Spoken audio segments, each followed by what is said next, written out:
All right, welcome back to the Power Hour with Renee Stubbs, aka me, Caitilin Thompson.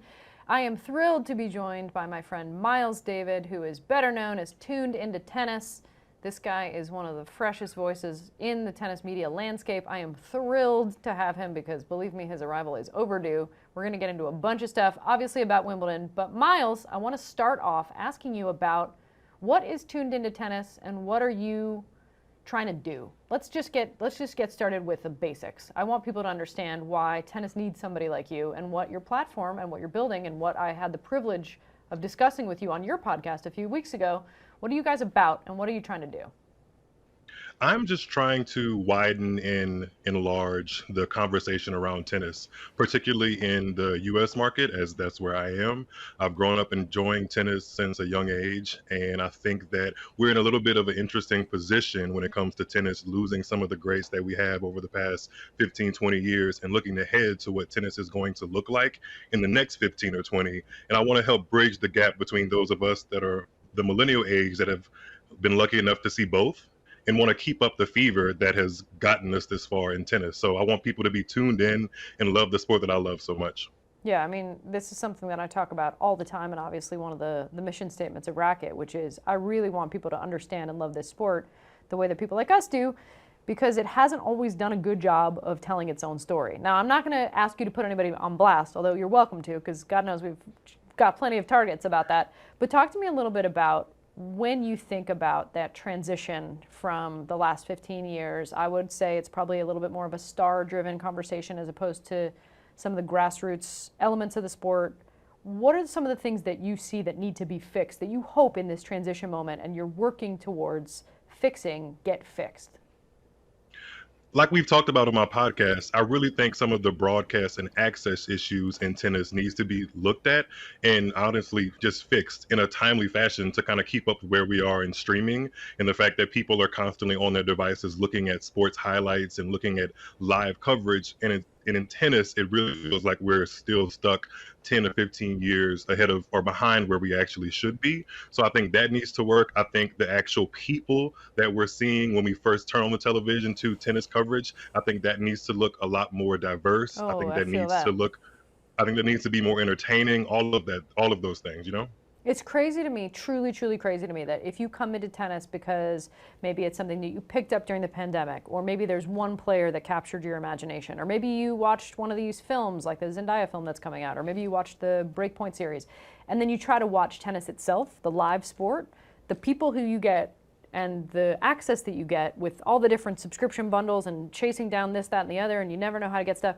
It feels like tennis is trying to make it hard. It's trying to make it hard. And I wonder a lot, and I think this is one of the reasons I'm so grateful to have you in this space, I wonder a lot for people who have just started coming into the sport, if we are doing enough to retain them, to serve them, and to make them feel like they're part of things. I'm guessing you feel like the answer is no, because I know I do.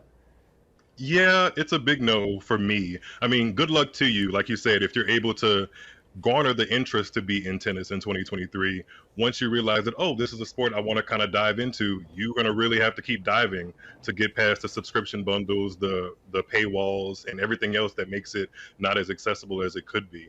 So hopefully, you know, with conversations like this and me trying to break through that wall, we'll look back in 15 years and say, hey, we did the hard work, and now tennis is a much more conversation-friendly at the water tower during your lunch break kind of sport, you know? Completely, as it should be, because there's so many amazing people to talk about and so many matches to talk about, which I'm going to get to in a second, because I know you've been watching Wimbledon, as have I. But just two more thoughts on that. Crazy to me that on Twitter, for example, or some of these social media platforms, people like us, media adjacent content creators, are trying to share content. If it comes from one of the official clips, takedown notice. That's not okay.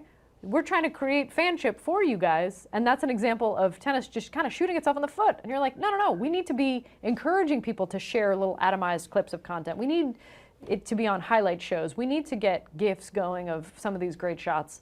You've also been hosting spaces, which I'm curious to see how they're going, just because you're gathering people in a very organic way, in addition to your podcast, but in the live setting. Is that something that's going well, and do you see a lot of positive feedback for that? Yeah, I've been doing it since about 2021, and it's just organically grown, like you said. It's people literally, which kind of blows my mind sometimes, people from all across the globe who have the one common interest, which is tennis. And it always feels like when I have the spaces where people can just organically talk about what's happening now or what just happened in a match, there's almost one common thread, which is people feel like, wait, there's other people out there like me that actually love this sport and want to talk about it for hours on end. So that is a really lovely part, but it also makes me want to work even harder to find those people who feel like they're in the corner of the world where no one cares about tennis and it's just them, and bring them to a community where we all care about it and want to talk about it. Yeah, honestly my biggest critique with this sport is just it doesn't make it easy for people to stay in love with it and find each other. Because whenever we host a racket party or we have any kind of event that involves the public, people are dying kind of to meet us, but they're really dying to meet each other and feel like, oh, this is my tribe of people, and I get to go to tournaments with them, I get to hit with them, I get to talk about merch. I'm on 18 different text threads. Like that to me is what tennis could be doing a better job wrapping its arms around. All right, Wimbledon, it's on. You've been tweeting about it. I know you're watching it. I'm watching it. I want to ask you a couple specific questions about some of your tweets, which are incendiary, which I approve of. But first, just open floor. Anything that has caught your attention, any particular matches that you feel, in the last 3 days that actually have gotten played, that you've been really into or on the edge of your seat about? Anything surprising? Give me some of the Myles David, top five. I think one of the main issues is the fact that the play has been so stop and start. And for a tournament that's had a roof since 2009, they're not utilizing it very well. Uh-huh. Like some people's second round matches are going before people's first. And I don't understand where the logic is behind that. Also, the matches on the courts that have roofs aren't starting that early. It's problematic. But in terms of what you have seen, what's looking good to you? Who's exciting for you right now? Francis Tiafoe earlier today looked great. Number one seed and world number one. Iga Swiatek looked amazing. Probably the most comfortable I've ever seen her look on grass. So that's a good step in the right direction if you're an Iga Swiatek fan. Novak Djokovic, who looks great. I think that the tournament gets way more interesting, though, the moment he loses. So those three impressed me today. Yeah, I was actually going to ask you. Obviously, everybody has a lot of love for Big Foe, especially from the States. Iga, you mentioned something about how you don't think she gets a lot of love. What was that about? That was actually what a broadcaster on ESPN said. And I was just kind of throwing that back out to my audience and be like, do you think she gets enough love? I think she does. I mean, anytime Porsche is calling me up to be like, hey, do you want to be an ambassador? I would feel pretty loved. Yeah, so. Same. Yeah. I mean, paycheck-wise, she's definitely feeling the love. I also agree with you.